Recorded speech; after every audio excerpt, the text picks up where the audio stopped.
My name is Karen Bass. I'm a member of Congress from Los Angeles, California. I serve on the Foreign Affairs Committee, and I serve as ranking member on the Africa Subcommittee. I want to welcome everyone here today, and want to make a request right at the top. We have a lot of people waiting outside to come in, and so where there's an empty seat, if you could kind of fill in, so maybe we could have the empty seats on the side, I think it would facilitate the program a lot better. So if you wouldn't mind, I would appreciate you doing that. You know, we normally conduct the Africa Policy Breakfasts every other month, but we had a special opportunity this morning to bring together and to introduce to you, for those of you that are not familiar with the Young African Leaders program, that we had the opportunity with them being in Washington today, representing all of the countries that you see behind me, to have a dialogue with the next generation of leaders from the continent. YALI, as it's called, Young African Leaders Initiative, is an initiative of President Obama's, which was launched in 2010 to support young African leaders as they develop to really focus on the next generation of leaders. And this is sponsored through the U.S. Department of State's International Visitors Program.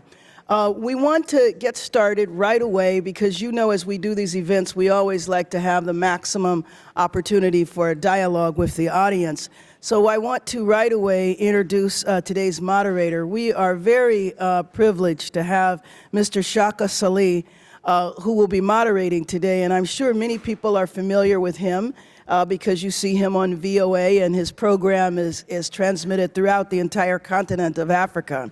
Mr. Sali is a Ugandan-born American journalist and holds a PhD in cross-cultural communication and history from UCLA. Shaka is a former Ford Foundation Fellow and has received numerous awards, including the United Nations Peacekeeping Special Achievement Award in International Journalism. He is currently the host and senior editor of Voice of America's Straight Talk Africa, an international live call-in show targeting Africa, and I've had the opportunity and privilege to be on his show a number of times. So join me in welcoming Mr. Shaka Sali.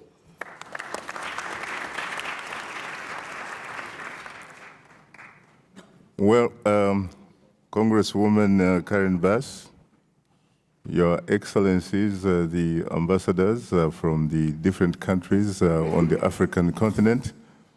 And I forgot, of course, to also say that congressmen and women and senators, if they're in this building, they're most welcome. Before I go any further, I would particularly like to welcome the ambassador of Botswana, Ambassador Seretse, who in fact has been on Straight Talk Africa a couple of times, and I'm very delighted, frankly, to meet you here, Madam Ambassador. I'd also like to acknowledge the presence of the Ambassador of the Central African Republic, Ambassador Stanislas Musa Kambe, and I hope that your country will get an opportunity to enjoy peace shortly because there are so many unpleasant things currently taking place in that Central African nation in Africa. I would also like to acknowledge the presence of the South African Deputy Chief of Mission, Nowaitu Luti, for being present. Ladies and gentlemen, I would like, of course, to honestly tell you how profoundly honored and extremely humbled I am to have had the opportunity to be invited here to become your moderator, the moderator of this very important initiative from US President Barack Obama. This is not surprising, especially given that when you look at the background of President Obama, a man who rose from being a community organizer in Chicago for so many years, went to one of the best law schools in the world at Harvard, and eventually worked his way to 1600 Pennsylvania Avenue. Having said that, I think it is fitting that he comes up with this kind of initiative so as to inspire the leadership, at least the next leadership on the African continent, where his father, Barack Obama Sr., came from in a country known as Kenya in East Africa. Now, I've also been given other distinguished guests who have come to attend the breakfast meeting. Ambassador of Morocco, the Kingdom of Morocco. He is Ambassador Richard Bohla from the Kingdom of Morocco. We also have the Ambassador of Benin, Cyril Ogwin. And we also do have the Ambassador from the Republic of Mozambique, Matos Sumbana. You're definitely most welcome. We also have the Ambassador from the Ivory Coast, Dauda Diabante, Côte d'Ivoire. I stand corrected. I know you have been on my show a couple of times, and you've been on my show a couple of times, I think, if I remember correctly. You were once ambassador to Brazil, correct? That is correct. I remember you on my show, especially those very interesting, times between Babo and Alassane Ouattara. Congratulations. I would also like to take this opportunity to welcome the Ambassador of Liberia, Jeremiah Sulunte. It's a pleasure to have you here, and I hope that one of these days you'll grace us with your presence on Straight Talk Africa. I'm not only here to moderate, by the way, but also perhaps to get an opportunity to recruit people to come on my program so that they can have a conversation on our beautiful continent of Africa. I would also like to take this opportunity to welcome the Deputy Chief of Mission of the Republic of Uganda, a land, of course, that is very near and dear to my heart. That is Ambassador Alfred Nam. You're most welcome, sir. What about your colleague, Ambassador Olive Wanena? Olive? I see. You're most welcome. Well, having said that, I think that I should not take most of your time. I should start by welcoming the three distinguished panelists who come from 3 different countries, 2 from West Africa, and that is Mr. Manasseh Fortunuzun. I hope that I have not murdered your name. Great. I've been to your country, though, briefly in Lomé. I would also like to welcome Ms. Adowa Amea Jambibi from the Republic of Ghana, the country, of course, that has the distinction for having been the first country in Black Africa to regain its political independence, and, of course, the founding president, the Osajefo, Kwame Nkrumah. I've been to your country so many times, and I'm glad that there's a lot of progress. And it looks like, as Kwame Nkrumah said back in 1957, that the independence of Ghana would be meaningless unless it is linked with the total liberation of the rest of Africa. I hope that now that you have democracy, you can probably do the same thing so that you can inspire democracy across the African continent. You're most welcome. And of course, on my right is Mr. Frank Mugisha from the Republic of Rwanda, the land of the southern rolling hills.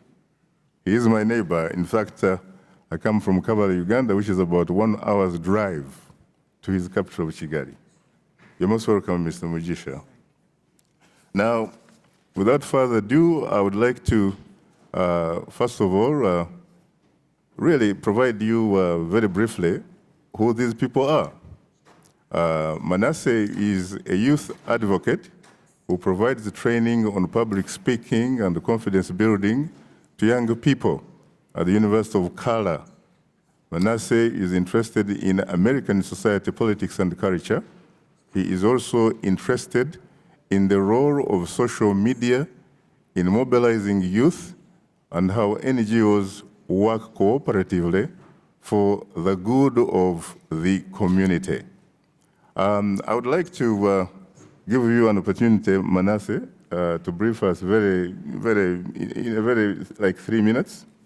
Tell us precisely what inspires you in doing what you do, and really what you have learned so far since you came here, and what you think the future of Togo or the continent of Africa is. Just in 3 minutes, if you don't mind. Okay, thank you very much. First of all, it's a pleasure for me to be here sorry, at the Congress of the United States of America. And I would like to thank my fellows from the African French-speaking countries, on behalf of which I'm here to speak in their name. It's been 5 days now that we're in Washington, and I've been impressed by all the things I've seen, especially concerning history. I realized that in America here, a great importance is given to past, according to all the monuments we've seen. And I think that is a thing which can inspire the new generation for achieving great things for the future of this country. And this is something that I keep for me. And when going back home, I'm going to share with my fellows that in comparing, I realized that in Africa, we focus much more on present. But what I've learned is that America consider the 3 dimensions of time: the past, the present, and the future. They use the past to inspire the present, a good present and a productive present, so that they can provide for the future. And this, I think, is something I've learned, and is going to help me. Thanks. Thank you very much, Manasseh. I should point out, by the way, that you come from a country that has the distinction of having been the first victim of a military coup back in 1963, when it was President Olympio, who I am told he was killed by one Sergeant Eyasimbe Eyadema, when he was trying, in fact, to climb to get into an American embassy so that he could save his life. But unfortunately, it wasn't so. And now you have Mr. Eyadema's son as your 3rd president of the Republic. Thank you. Can I say a word concerning that? In fact, democracy is a whole process. So we are on the way. Maybe we are not at the right point, but we are on the way working. And I hope that with the new generation of young Togolese which will come in, the things are going to move forward. Thanks. You're most welcome. Let's go to Ms. Adoa Jambibi from the Republic of Ghana. What can you tell us, Ms. Jambibi?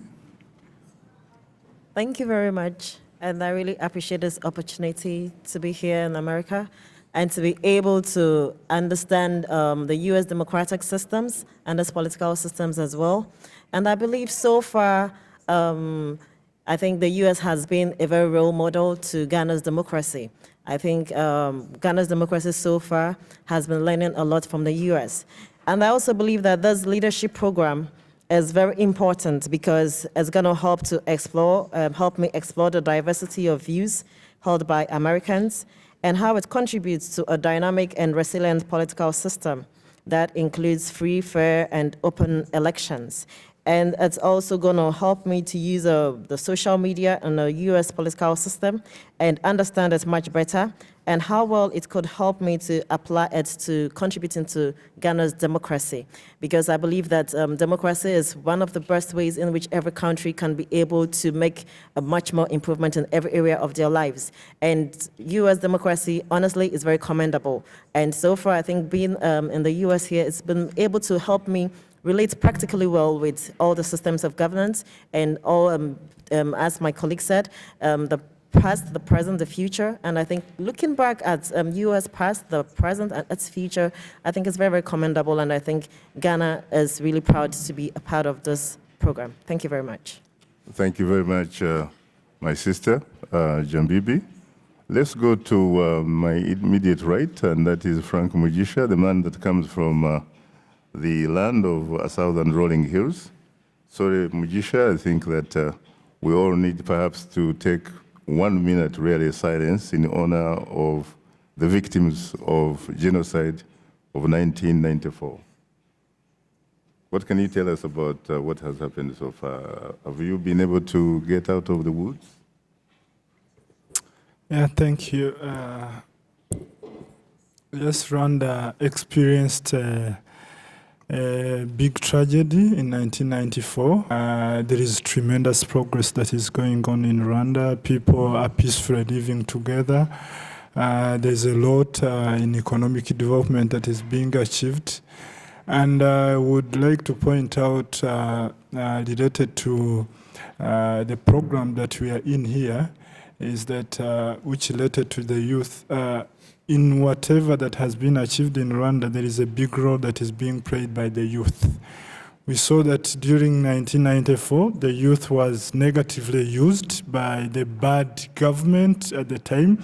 So they actively participated in killing their own citizens. But I want to tell you that today the youth is also playing a very big role in rebuilding the country, in participating in democratic governance and all political processes. And I think that's why I'm also here, as I'm participating in mobilizing my fellow youth to actively participate in our national governance. Thank you. What has been your experience so far? You were telling me just before we started the program, it looks like there is something that has inspired you, and you seem to be fired up and ready to go and change things back in Kigali. Yeah, thank you. As you mentioned, just briefly before we started the session, I was telling Mr. Shaka that I was very much impressed by the way the American society is very open. It's very free. Everyone is free to speak their mind. I was really touched by this because it really helps someone to develop their potential, you know, to express their views. I think that's something very key in Africa that we need to rebuild, that we need to strengthen, because I believe that Africans are equally intellectual like their colleagues, you know, in America, in Europe, but we just need to give them the opportunity, the platform, and freely allow them to speak their mind and to participate in all, you know, national processes. Thank you. You're most welcome. We are now going to reach the point where we're going to be asking the panelists to answer 3 key questions. Each of them will have an opportunity to answer at least 1 question. Now, the first one is, given the continent's successes and the challenges in the contemporary era, and the fact that roughly 60% of the African population is 35 years and under, what is the importance of youth leadership in Africa? Could we begin again with Manasseh, please? Okay, thank you. I'll state my point of view in 3 points. The very first one is that, the world is changing, and the environment in which Africa is evolving is changing every day. For an example, our grandparents used to live in the independence period in the 1960s. Our parents lived during Cold War, and at that time we used to have unique political parties in our countries. And actually, as the new generation, we are living in a period of globalization where there is no boundaries between countries. And something that happened in a country can be heard by someone who's very far through internet today. And for that, we need a new generation of people who are aware of the worldwide issues, as well as of the local needs of their communities, so that when they're going to act locally, they may think globally of the impact of their action. The second point is that we need to talk. We need to discuss among us. and